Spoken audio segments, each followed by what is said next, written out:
ये खबर KR मंगलम university द्वारा प्रस्तुत की गई है। राजधानी दिल्ली की राजनीति में एक बार फिर से बहुत बड़ा सियासी भूचाल आ गया है। जिस नेता ने करीब 2.5 साल जेल की सलाखों के पीछे काटे, जिसे अदालतों से राहत भी मिली, अचानक एक सुबह एंटी करप्शन ब्रांच यानी कि ACB की टीम पहुंचती है और उन्हें एक नए मामले में गिरफ्तार कर लेती है।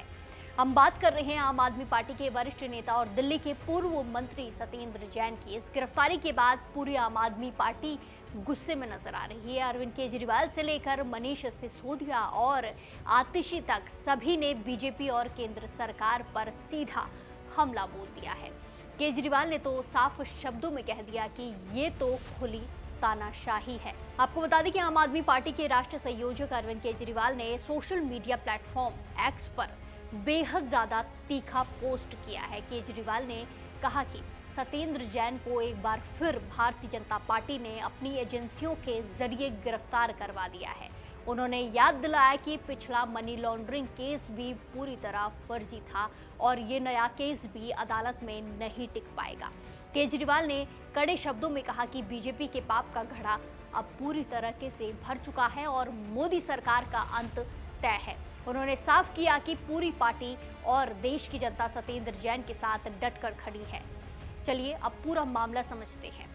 तो हुआ क्या है कि दिल्ली सरकार की एंटी करप्शन ब्रांच यानी कि ACB ने मंगलवार 18 अगस्त को दिल्ली जल बोर्ड से जुड़े एक कथित घोटाले में सत्येंद्र जैन को गिरफ्तार कर लिया है।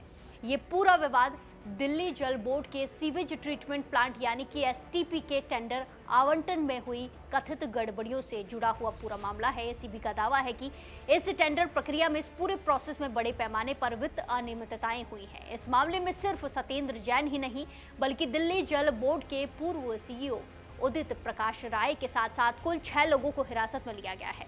जैसे ही सत्येंद्र जैन की गिरफ्तारी की खबर सामने आई, आम आदमी पार्टी आपके शीर्ष नेतृत्व में खलबली देखने को मिली। उन्होंने मोर्चा खोल दिया है। एक के बाद एक प्रतिक्रियाएं सामने आ रही हैं।